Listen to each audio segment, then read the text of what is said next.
خبروں سے آگے میں آج شام نسلی انتقام کا نشانہ بننے والے بنگلہ دیشی امریکن رئیس بھویان سے ملاقات، جس نے 11 ستمبر 2001 کے بعد خود کو جان سے مارنے کی کوشش کرنے والے امریکی کو معاف کر دیا۔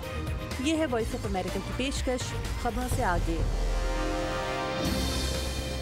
السلام علیکم، وائس آف امریکہ کے واشنگٹن اسٹوڈیوز میں آپ سب کو خوش آمدید۔ پروگرام خبروں سے آگے کے ساتھ میں ہوں مدیحہ انور۔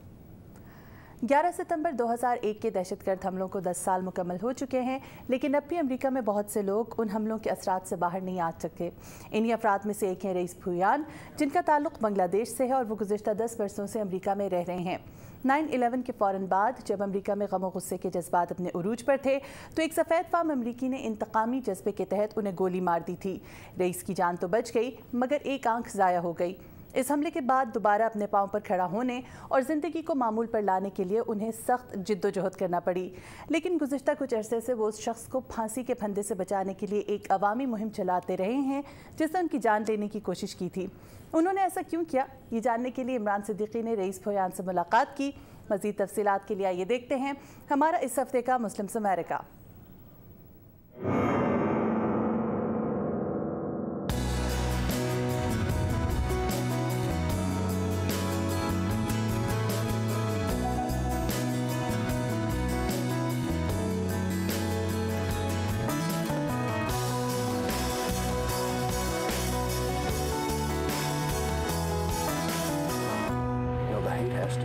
One second of hate will cause a lifetime of misery. آپ نے 2 نالی والی بندوق یا ڈبل بیرل شاٹ گن ضرور دیکھی ہوگی، لیکن کیا آپ کو علم ہے کہ اس سے نکلنے والی گولی کی قوت یا رفتار کیا ہوتی ہے؟ 2 نالی والی بندوق یا شاٹ گن سے کسی بھی مناسب فاصلے سے فائر کی گئی گولی اپنی رفتار کے باعث جان لیوا زخم لگانے کی صلاحیت رکھتی ہے۔ اب ذرا تصور کیجئے کہ اس بندوق کی نالی کا رخ ٹھیک آپ کے چہرے کی جانب ہے اور ٹریگر دبتا ہے، بچنے کے امکانات نہ ہونے کے برابر۔ یہ 2 عام سے افراد کی ایک غیر معمولی کہانی ہے جو امریکی ریاست ٹیکساس میں معمول کی زندگی گزار رہے تھے کہ انہیں حالات ایک ایسے موڑ پر لے آئے جہاں ان کی زندگیوں نے رحم دلی اور درگزر کے جذبے کو قریب سے محسوس کیا۔ ان میں سے ایک صاحب 10 برس پہلے ہی اپنی جان سے گزر چکے ہوتے اور دوسرے عنقریب اپنی زندگی سے آزاد ہونے والے ہیں۔ یہ 21 ستمبر 2001 کی تاریخ اور جمعے کا دن تھا۔ میں ایک گیس اسٹیشن پر کام کرتا تھا۔ دن کے 12:30 بجے تھے اور باہر موسلادھار بارش ہو رہی تھی۔ اچانک ایک شخص اسٹور میں داخل ہوا۔ اس نے سر کے گرد رومال لپیٹ رکھا تھا، دھوپ کا چشمہ لگا رکھا تھا، لیکن سب سے غیر معمولی چیز اس کے ہاتھ میں موجود بندوق تھی جس کا رخ میرے چہرے کی جانب تھا۔ یہ رئیس بھویان ہیں جو بنگلہ دیش میں پیدا ہوئے لیکن اب ایک امریکی شہری ہیں۔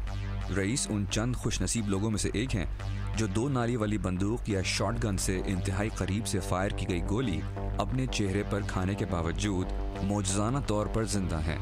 انہیں گولی کا نشانہ اس لیے بنایا گیا کیونکہ کسی شخص کو ان کی نسلی شناخت سے نفرت تھی۔ میری ملاقات رئیس سے ٹیکساس کے شہر ڈیلس میں ہوئی تھی جہاں وہ آج کل مقیم ہیں اور ٹریول اور IT کی صنعت سے وابستہ ہیں۔ رئیس مجھے اس خوفناک دن کی کہانی سنا رہے ہیں جب وہ ایک مسلح شخص کے ہاتھوں اپنی زندگی کی بازی تقریباً ہار چکے تھے۔ میں پہلے بھی ڈکیتی کے ایک تجربے سے گزر چکا تھا، لہٰذا میں نے آنے والے مسلح شخص سے درخواست کی کہ وہ مجھے گولی نہ مارے اور میں اسے رقم دینے کو تیار ہوں۔ لیکن بندوق بردار شخص کے منہ سے ادا ہونے والا پہلا جملہ خاصا حیران کن تھا۔ میری درخواست کے جواب میں اس نے پوچھا کہ تمہارا تعلق کہاں سے ہے۔ ایک ڈکیتی کی واردات کے دوران پوچھے جانے والا یہ خاصا عجیب سوال تھا۔ اسی لمحے مجھے خیال آیا کہ یہ شخص یہاں رقم لینے نہیں آیا بلکہ اس کی یہاں موجودگی کا سبب کچھ اور ہے۔ میں نے جواباً کہا کہ معاف کیجیے گا۔ یہ شخص سفید فام نسل پرست مارک اسٹرومن تھا جو رئیس پر حملہ کرنے سے 6 روز قبل ایک پاکستانی وقار حسین کو بھی گولی مار کر قتل کر چکا تھا۔ مجھے یوں لگ رہا تھا جیسے کئی ہزار مکھیاں میرے چہرے کے ارد گرد گھوم رہی ہیں۔ پھر اچانک ایک دھماکہ ہوا۔ مارک اسٹرومن نے رئیس بھویان کے چہرے پر انتہائی قریب سے گولی چلا دی۔ میری آنکھوں کے سامنے میرے والدین، میری منگیتر اور میرے بہن بھائیوں کے چہرے گھومنے لگے اور پھر مجھے قبرستان کا خیال آیا۔ مجھے یقین نہیں تھا کہ میں اب بھی زندہ ہوں۔ میں نے نیچے دیکھا تو خون میرے سر کے دائیں حصے سے اس طرح بہ رہا تھا جیسے کسی نے نلکا کھول دیا ہو۔ مجھے یاد پڑتا ہے کہ میں نے کچھ کہا تھا. میں نے اپنی ماں کو پکارا تھا. میں نے اپنے بائیں طرف دیکھا تو وہ مسلح شخص اب بھی کھڑا تھا اور مجھے دیکھ رہا تھا. میں نے سوچا کہ اگر میں نے مرنے کی اداکاری نہیں کی تو وہ مجھے دوبارہ گولی مارنے کی کوشش کر سکتا ہے. کچھ ہی لمحوں بعد مسلح شخص اسٹور سے چلا گیا اور میں وہاں پڑا گڑ گڑا رہا تھا کہ اے خدا مجھے ایک اور موقع دے دیجیے. میں ابھی مرنا نہیں چاہتا. میں اتنی جلدی اس دنیا سے نہیں جانا چاہتا. مجھے صرف ایک اور موقع دے دے اور میں اپنی پوری زندگی دوسروں, خاص طور سے ضرورت مندوں, محتاجوں اور غریبوں کے لیے وقف کر دوں گا.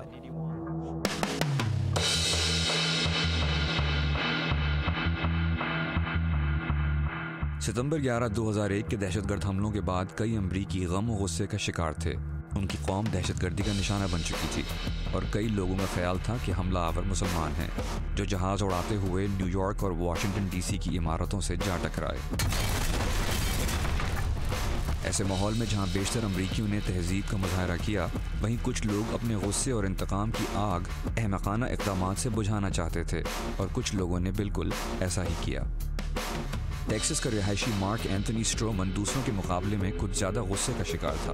اس کا کہنا تھا کہ نیو یارک میں ان دہشت گرد حملوں کا نشانہ بننے والے ورلڈ ٹریڈ سینٹر میں اس کی بہن بھی موجود تھی, لہٰذا اس نے معاملات اپنے ہاتھ میں لے لیے. رئیس بھیان ان حملوں سے کچھ عرصہ قبل نیو یارک سے ٹیکسس منتقل ہوئے تھے اور ڈیلس کے ایک گیس اسٹیشن پر ملازمت کر رہے تھے. ان کے لیے وہ دن بھی عام دنوں کی طرح تھا, لیکن انہیں اس کا علم نہیں تھا کہ اس دن موت ان کے انتہائی نزدیک سے گزر جائے گی. پہلی بات تو یہ تھی کہ میں اس دن مرنا نہیں چاہتا تھا. میں نے سوچا کہ میں اگر اپنا یقین کھو بیٹھا یا میں نے امید کا دامن چھوڑ دیا تو پھر میں بچ نہیں سکتا. لیکن اگر میں نے مثبت سوچ کا سہارا لیے رکھا اور اس یقین پر قائم رہا کہ سب کچھ میرے نہیں بلکہ اللہ کے ہاتھ میں ہے تو شاید میں بچ جاؤں. میں اپنی زندگی کے بارے میں تھوڑا پر امید تھا, مگر میرے دماغ کے کسی گوشے میں یہ سوچ بھی تھی کہ بس میرا وقت آ گیا ہے. لیکن اس کے باوجود میں خود کو پر امید رکھنے کی کوشش کر رہا تھا. میں خود کو بتا رہا تھا کہ میں زندہ رہوں گا, میرا اللہ مجھے ایک اور موقع ضرور دے گا. 1 second of hate can cause a lifetime pain and suffering. This is Mark's own message to everyone. So you can see a murderer, how he has changed, and now he's talking about not to hate people.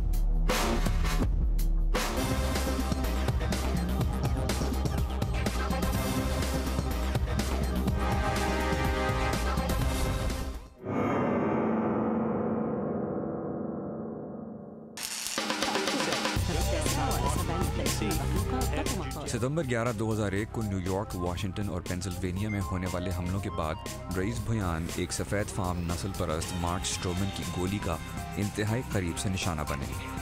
اسٹرومن مشرق وسطی یا جنوبی Asia سے تعلق رکھنے والے کسی مسلمان کو قتل کر کے مبینہ طور پر 9/11 کے حملوں کا بدلہ لینا چاہتا تھا. اس کے پاس 2 نالی والی بندوق تھی اور اس نے مجھ پر 4 یا 5 فٹ کے فاصلے سے فائر کیا تھا. It was one shot, but after it was shot, باوجود اس کے کہ حملہ آور نے صرف ایک فائر کیا تھا, مگر گولی فائر ہونے کے بعد سینکڑوں چھوٹے چھوٹے بارودی چھروں میں تقسیم ہو گئی تھی. مجھے چہرے اور سر پر 38 سے زائد چھرے لگے تھے, جن میں سے 35 اب بھی میرے چہرے میں دھنسے ہوئے ہیں. گولی لگنے اور اس کے بعد آنکھ کے کئی آپریشن سے گزرنے کے نتیجے میں رئیس ایک آنکھ کی بینائی سے محروم ہو گئے, مگر رئیس کا کہنا ہے کہ انہیں اپنی زندہ بچ جانے کی بہت خوشی ہے. گولی سے میرا چہرہ اور سر کا دایاں حصہ متاثر ہوا تھا. ایک چھرا میری دائیں آنکھ میں چلا گیا تھا, جس کے باعث مجھے اس آنکھ کے کئی آپریشن سے گزرنا پڑا. ڈاکٹر میری آنکھ تو بچانے میں کامیاب ہو گئے, لیکن میں اس آنکھ کی بینائی کھو بیٹھا. اسپتال پہنچنے کے بعد رئیس بے ہوش ہو گئے تھے اور انہیں یاد نہیں کہ اس کے بعد ان پر کیا بیتی. کچھ وقت گزرنے کے بعد جب انہیں ہوش آیا تو یہ ان کے لیے بالکل ایسا تھا جیسا انہیں دوسری زندگی ملی ہو. اس وقت میرے دل میں جو خیال تھا وہ یہی تھا کہ ہاں میں زندہ ہوں, میں ابھی تک کسی دنیا میں ہوں. اس دنیا میں موجودگی کا احساس اتنا حسین تھا جہاں آپ اپنے پیاروں کے چہرے دیکھ سکتے ہیں, ان سے بات کر سکتے ہیں. میرے لیے اس کی کوئی اہمیت نہیں تھی کہ میں اسپتال میں ہوں یا جیل میں. میرے لیے بس یہی احساس بہت تھا کہ میں اس دنیا میں ہوں. میں اپنی اس کیفیت اور احساس کو الفاظ میں بیان نہیں کر سکتا, لیکن مجھے یاد ہے کہ اس احساس سے میری آنکھیں بھیگی ہوئی تھیں کہ میں زندہ ہوں, اور میری آنکھوں میں موجود آنسو خوشی کے تھے. میں محسوس کر سکتا تھا کہ جینا, اسی دنیا میں جینا کتنا خوبصورت ہے. live in this world. 4 اکتوبر 2001 کو واسودیو پٹیل مارک اسٹرومن کی گولی کا نشانہ بنا۔ وہ نہ تو عرب تھے اور نہ ہی مسلمان۔ وہ ٹیکساس کے علاقے مسکٹ میں ایک گیس اسٹیشن چلاتے تھے، لیکن اس بار قسمت نے اسٹرومن کا ساتھ نہیں دیا اور قتل کی یہ واردات اسٹور میں چھپے کیمرے میں ریکارڈ ہو گئی اور اسے قتل کے جرم میں موت کی سزا سنا دی گئی۔ لیکن رئیس کا کہنا ہے کہ وہ بہت پہلے ہی مارک اسٹرومن کو معاف کر چکے تھے۔ مجھے اس کا قصور بھلانے میں زیادہ عرصہ نہیں لگا۔ میں اسے کئی برس پہلے ہی معاف کر چکا ہوں اور میرے اس عمل کی بنیاد میرا اسلامی عقیدہ ہے۔ میں نے اپنے والدین سے یہی سیکھا ہے کہ درگزر کرنا ہی بہتر ہے۔ اگر آپ غصے اور نفرت کو اپنے دل میں دبائے رکھیں گے تو آپ کے لیے آگے بڑھنا اور معمول کی پرسکون زندگی گزارنا بے انتہا مشکل ہو جائے گا۔ میں اسی وقت جانتا تھا کہ وہ ایک لا علم شخص ہے جو اس حقیقت کو نہیں سمجھ پا رہا کہ نیو یارک یا پینسلوینیا میں ہونے والے واقعات کے جواب میں ڈیلس ٹیکساس میں کسی کی جان لے لینا ہرگز ایک درست عمل نہیں ہو سکتا۔ آپ اس عمل کا کوئی جواز فراہم نہیں کر سکتے۔ لیکن پھر ایک اور انہونی ہوئی۔ جب رئیس حج کی ادائیگی کے لیے مکہ گئے تو وہاں پہنچتے انہیں اپنا وہ وعدہ یاد آیا جو انہوں نے گولی کا نشانہ بننے کے بعد اپنے رب سے کیا تھا کہ اگر اس نے انہیں ایک اور زندگی عطا کر دی تو وہ اسے دوسرے لوگوں کے لیے وقف کر دیں گے۔ کیونکہ اس نے جو کیا تھا اس کا تعلق نفرت کی بنیاد پر کیے جانے والے جرائم سے تھا، اور آج کل ہم پوری دنیا میں اس بنیاد پر ہونے والے جرائم اور قتل و غارت کا مشاہدہ کر رہے ہیں، جن کی بنیاد کبھی عقیدہ بنتا ہے، کبھی رنگ و نسل اور کبھی قومیت۔ اگر اسے پھانسی دے دی گئی تو ہم محض ایک انسانی جان سے محروم ہو جائیں گے، جبکہ اس جرم کی بنیاد بننے والی نفرت کی بنیادی وجہ ویسے ہی برقرار رہے گی۔ لیکن مارک اسٹرومن ایک قاتل کی زندگی بخشنے سے حاصل کیا ہوگا؟ یہ ممکن ہے کہ وہ کئی اور لوگوں کو تعلیم دینے کا سبب بن جائے۔ وہ نفرت کی بنیاد پر کیے جانے والے جرائم کے خلاف آواز اٹھانے والا بن سکتا ہے۔ میں سمجھتا ہوں کہ اگر وہ کسی ایک شخص کو بھی متاثر کرے اور کسی ایک شخص کو بھی نسلی بنیاد پر قتل کرنے سے روکنے میں کامیاب ہو جائے تو یہ ایک بہت بڑی کامیابی ہوگی۔ لیکن اگر وہ چلا گیا تو ہم اس کے ذریعے کسی کو بدل نہیں سکتے۔ یہ وہ موقع تھا جب رئیس کی ملاقات ڈیلس کی سدرن میتھڈسٹ یونیورسٹی کے رک ہیلپرن سے ہوئی۔ ہیلپرن انسانی حقوق کے ماہر اور ٹیکساس اور امریکہ اور دنیا بھر سے سزائے موت کے خاتمے کے مقصد کے لیے جدوجہد کرنے والے ایک سرگرم رضاکار ہیں۔ رئیس اور ہیلپرن نے مل کر مارک اسٹرومن کو سنائی گئی سزائے موت پر عمل درآمد روکنے کے لیے ایک عالمی جدوجہد کا آغاز کیا۔ ہیلپرن نے برطانیہ کی تنظیم ریپریو سے بھی مدد لی۔ ریاست ٹیکساس کی جانب سے کسی جرم کے متاثرہ فرد یا اس کے اہل خانہ کے حقوق تسلیم کیے جانے کے متعلق کبھی کچھ نہیں کیا گیا، اور ہمیں امید ہے کہ یہ کیس اس حوالے سے ایک عوامی بحث کے آغاز میں مددگار ثابت ہوگا کہ آخر ان لوگوں کے حقوق کے حوالے سے ٹیکساس انتظامیہ نے کیا سوچا ہے جو کسی خوفناک جرم کو جھیلتے ہیں۔ مارک نے ایک تکلیف دہ جرم کیا ہے، لیکن اب وہ شخص نہیں رہا۔ وہ اپنی آئندہ زندگی میں کبھی دوبارہ ایسا نہیں بنے گا۔ وہ اپنی غلطی کی سزا پا چکا ہے۔ رئیس اور ہیلپرن کا موقف تھا کہ جیل میں 10 برس گزارنے کے بعد مارک اسٹرومن مکمل طور پر تبدیل ہو چکا ہے اور اس کی اس تبدیلی کو کسی مثبت مقصد کے لیے استعمال کیا جا سکتا ہے۔ In one of Mark's message, he told me that if I don't survive after July 20th, اپنے ایک پیغام میں مارک نے مجھے کہا کہ اگر میں 20 جولائی کے بعد زندہ نہ رہوں تو تمہیں امن اور درگزر کا یہ پیغام آگے بڑھانا ہوگا، تمہیں انسانی حقوق اور عالمی امن کا درس دینا ہوگا، دنیا سے نفرت ختم کرنا ہوگی۔ یہ ہے مارک کا پیغام، ایک ایسے شخص کا پیغام جس نے 10 برس قبل 2 معصوم لوگوں کی جان لے لی تھی اور مجھے بھی قتل کرنے کی کوشش کی تھی۔ لیکن وقت گزرنے کے ساتھ ساتھ اور اس تجربے سے گزرنے کے بعد جس میں اس کی گولی کا نشانہ بننے والا ایک شخص اس کی زندگی بچانے کی کوشش کر رہا ہے، باوجود اس حقیقت کے کہ اسے اس کی موت کا مطالبہ کرنے کا پورا حق حاصل ہے، مگر مارک بدل گیا ہے اور اب انسانی حقوق، سلامتی اور امن کے پہلوؤں پر زور دے رہا ہے۔ وہ چاہتا ہے کہ اسے اس کے ان دنوں کی مناسبت سے یاد رکھا جائے، نہ اس خطا کی مناسبت سے جو اس سے 10 سال پہلے سرزد ہوئی تھی۔ ہم سبھی غلطیاں کرتے ہیں، یہ ٹھیک ہے کہ اس کی غلطی بھیانک تھی، لیکن وہ سنبھل گیا ہے اور بدل گیا ہے۔ لیکن ناقدین یہ سوال اٹھا رہے تھے کہ آخر کس طرح ایک ایسے فرد کو چھوڑا جا سکتا ہے جس پر مقدمہ چلا اور جرم ثابت ہو جانے کے بعد جسے عدالت نے قانون کے مطابق سزا سنائی۔ اسے پہلے ہی خاصی سزا مل چکی ہے، وہ گزشتہ 9.5 سال سے سلاخوں کے پیچھے ہے۔ میں یہ نہیں کہہ رہا کہ آپ کل ہی اسے چھوڑ دیں، میں تو صرف ایک انسانی جان بچانے کی بات کر رہا ہوں۔ رئیس کو انسانی جان کی قدر کا یہ احساس اس وقت ہوا جب وہ خود موت کے منہ سے واپس آ چکے تھے۔ یہ ایک انسانی زندگی کا معاملہ ہے جو انتہائی قیمتی ہوتی ہے۔ میں جانتا ہوں کہ اس کی کیا اہمیت ہے۔ مجھے پتا ہے کہ اس وقت آپ کے احساسات کیا ہوتے ہیں جب آپ کو آپ کی زندگی دوبارہ لوٹائی جاتی ہے، لہٰذا میں اسے صرف ایک موقع دینے کا مطالبہ کر رہا ہوں، اسے مارنے کی بجائے اس کی زندگی بخشنے کا۔ اس مطالبے کا تعلق مجھ سے یا خود مارک سے نہیں ہے، بلکہ ان لوگوں سے ہے جو ابھی بھی اس کے ماضی کی طرح زندگی گزار رہے ہیں۔ ممکن ہے اگر ہمیں ساتھ کام کرنے کا موقع دیا جائے تو ہم مل کر ایسے لوگوں کو بتا سکیں کہ وہ کیا غلط کر رہے ہیں۔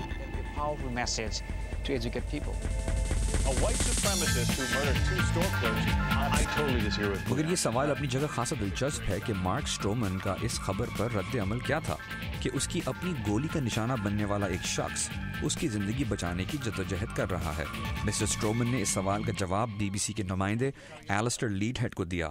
وہ ایک بہت اچھا شخص ہے، بہت اچھی طبیعت کا مالک، اتنے بڑے دل کے مالک ہونا بڑی بات ہے۔ میرا مطلب ہے کہ میں نے خود اپنے آپ سے 1000 مرتبہ یہ سوال کیا ہے کہ اگر کوئی میرے چہرے پر گولی مارتا تو کیا میں اسے معاف کر دیتا؟ لہٰذا وہ شخص میرے لیے متاثر کن ہے۔ لیکن آخر وہ کیا وجہ تھی جس نے مارک اسٹرومن کو وہ سب کچھ کرنے پر مجبور کیا؟ آخر کیوں اس نے ان معصوم لوگوں کی جانیں لی؟ اس وقت امریکہ میں ہر کوئی یہی کہہ رہا تھا کہ ان دہشت گردوں کو پکڑو۔ ہم نہیں جانتے تھے کہ ہم کس سے بدلہ لیں، لیکن ہم یہ کہہ رہے تھے کہ ہمیں بدلہ لینا ہے، سو ہم نے اپنے دشمنوں کا تصور کر لیا، بالکل ویسے ہی جیسے آزاد دنیا میں لوگ سزائے موت پانے والے قیدیوں کے بارے میں تصور کر لیتے ہیں کہ یہ سب لوگ خراب ہیں، حالانکہ ہم سب خراب نہیں ہوتے۔ بالکل اسی طرح میں نے تصور کر لیا تھا کہ تمام مسلمان دہشت گرد ہیں، جو غلط تھا۔ لیکن رئیس بھویان اور مارک ہیلپرن اور دنیا بھر میں پھیلے لاتعداد لوگوں کی جدوجہد کے باوجود مارک اسٹرومن کی زندگی نہ بچ سکی، اور 20 جولائی 2011 کی شب 8:53 پر مارک اسٹرومن کو موت کا انجیکشن لگا دیا گیا۔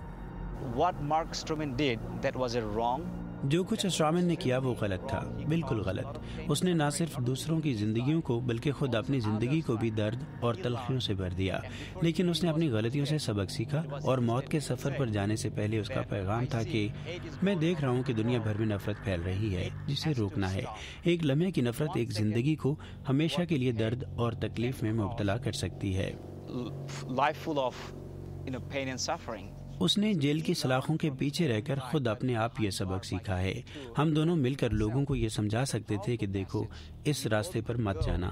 اگر تم نے اس راستے کا انتخاب کیا تو نہ صرف تم اپنی ساری زندگی جیل کی سلاخوں کے پیچھے پڑے رہو گے، بلکہ شاید اپنی جان سے بھی جاؤ، اور ایسا کر کے تم نہ صرف ان لوگوں کی زندگیوں میں تلخی پیدا کر جاؤ گے جن سے تم نفرت کرتے ہو، بلکہ خود اپنی اور اپنے چاہنے والوں کے لیے بھی ہمیشہ کی اذیت اور دکھ کا سبب بنو گے۔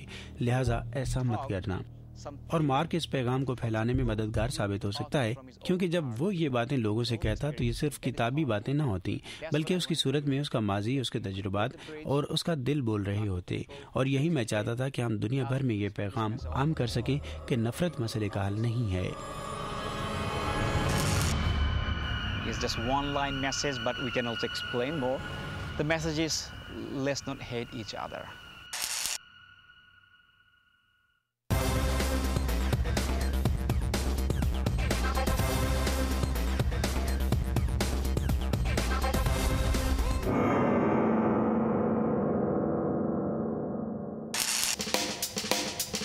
دو نالی والی بندوق یا شاٹ گن سے کسی بھی مناسب فاصلے سے فائر کی گئی گولی 500 میٹر فی سیکنڈ یا 1600 فٹ فی سیکنڈ کی رفتار سے چلتی ہے، اور اس رفتار اور طاقت کی گولی کسی کی بھی جان لینے کے لیے کافی ہے۔ رئیس بھویان ایک سفید فام نسل پرست مارک اسٹرومن کی گولی کا انتہائی قریب سے نشانہ بنے۔ رئیس بھویان کہتے ہیں کہ اس وقت دنیا کو جنگ اور نفرت سے پاک کرنے کے لیے برداشت اور درگزر کا نیا راستہ اپنانے کی ضرورت ہے۔ میں نے رئیس سے وہی سوال کیا جو کئی اور لوگ ان سے پوچھتے رہے ہیں کہ آخر انہوں نے اس شخص کی زندگی بچانے کی کوششیں 10 برس بعد کیوں شروع کی۔ اس مقدمے کی تکمیل کے بعد مجھے ڈپٹی اٹارنی کے دفتر والوں نے بتایا تھا کہ جرم کا شکار ہونے والے فرد کی حیثیت سے مجھے مجرم سے کسی قسم کی گفتگو نہیں کرنی چاہیے۔ ان کے بقول اسے موت کی سزا ہو چکی ہے، لہٰذا وہ اپنے انجام کی جانب گامزن ہے۔ مقدمہ مکمل ہو چکا ہے اور اب ہمیں بھی اپنی زندگیوں کی طرف لوٹ جانا چاہیے۔ رئیس کا دعویٰ ہے کہ انہیں ان کے حقوق کے متعلق صحیح رہنمائی فراہم نہیں کی گئی۔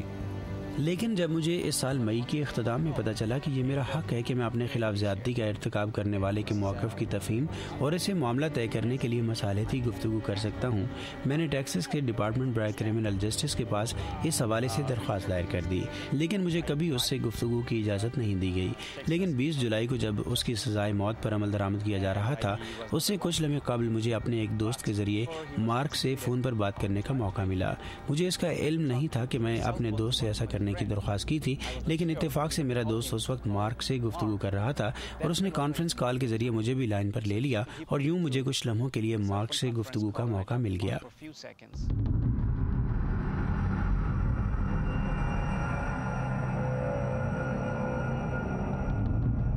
لیکن یہ ان دونوں انسانوں کے درمیان پہلا اور آخری رابطہ ثابت ہوا۔ وہ خاصا جذباتی لمحہ تھا، اور اس وقت میں بھی اس سے گفتگو کے لیے ذہنی طور پر تیار نہیں تھا، لہٰذا میں گھبرایا ہوا تھا کہ اتنے مختصر وقت کے دوران میں آخر اس سے کہوں گا کیا۔ لیکن پھر مجھے اس پیغام کی یاد آئی جسے میں نے ہمیشہ اپنے دل میں تازہ رکھا ہے کہ نفرت نہیں کرنی، جرم اور تشدد کے راستے کا انتخاب نہیں کرنا۔ لہٰذا میں نے اسے بڑے اعتماد کے ساتھ مخاطب کیا کہ مارک، تم جانتے ہو کہ میں نے تم سے کبھی نفرت نہیں کی، میں نے تمہیں معاف کر دیا تھا، تم بالکل میری ہی طرح کے ایک انسان ہو، اور میرا دل جانتا ہے کہ مجھے تم پر کوئی غصہ نہیں اور میں تم سے نفرت نہیں کرتا۔ اس کے جواب میں مارک نے کہا، رئیس تمہارا بہت بہت شکریہ، میرے لیے اتنا کچھ کرنے کا شکریہ، تم نے ایک بالکل مختلف رویے کا اظہار کیا، تم نے اپنے اچھے رویے اور برتاؤ سے مجھے ایک نیا راستہ دکھایا ہے۔ وہ بار بار میرا شکریہ ادا کر رہا تھا، وہ کہہ رہا تھا کہ یہ ناقابل یقین ہے کہ کوئی ایسا بھی کر سکتا ہے۔ سو یوں میں نے اس تک اپنا پیغام پہنچا دیا کہ میں اس سے نفرت نہیں کرتا، کیونکہ وہ بالکل میری ہی طرح کا ایک انسان ہے۔ 5 سے 6 سیکنڈ بعد فون لائن منقطع ہو گئی اور میں اس کے بعد پھر کبھی اس سے بات نہ کر سکا۔ 20 جولائی 2011 کو مارک سٹرومن کی سزائے موت پر عمل درآمد کر دیا گیا، اور مارک اور رئیس کے درمیان گفتگو کبھی نہ ہو سکی۔ ہم نے ٹیکساس بورڈ آف پارڈنز اینڈ پیرولز اور ٹیکساس کے گورنر کو ای میلز بھی لکھی کہ ان سے جان سکیں کہ آخر انہوں نے مسٹر بھویان کو اپنا یہ حق استعمال کرنے سے کیوں روکا، لیکن ہمیں اب تک اپنی ان ای میلز کا کوئی جواب موصول نہیں ہوا ہے۔ رئیس دنیا کو یہ بتانا چاہتے ہیں کہ مارک سٹرومن نے جس طرح 11 ستمبر کے حملوں کا رد عمل ظاہر کیا، وہ در حقیقت امریکہ کی درست نمائندگی نہیں تھی، بالکل اسی طرح جس طرح 11 ستمبر کے روز جرم کرنے والے دہشت گرد اسلام اور مسلمانوں کے حقیقی نمائندے نہیں تھے۔ He shot in the name of patriotism. He was a white guy, he was a local Texan guy, but whatever he did, that was out of his ignorance. مجھے اس شخص نے حب الوطنی کے نام پر گولی کا نشانہ بنایا۔ مجھے گولی مارنے والا شخص ٹیکساس کا ایک مقامی سفید فام تھا، لیکن اس نے جو کچھ بھی کیا اپنے ذاتی حیثیت اور لا علمی میں کیا۔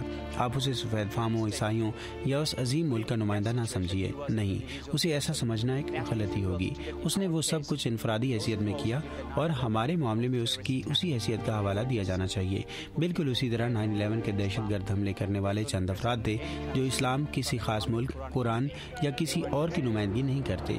وہ صرف چند بھٹکے ہوئے لوگ تھے جنہوں نے یہ حملے کیے، اور انہیں کسی سے منسوب نہیں کیا جانا چاہیے۔ That way we want to treat Mr. Stroman not as a spokesperson, not as a spokesperson of Christianity, this country, and also white people.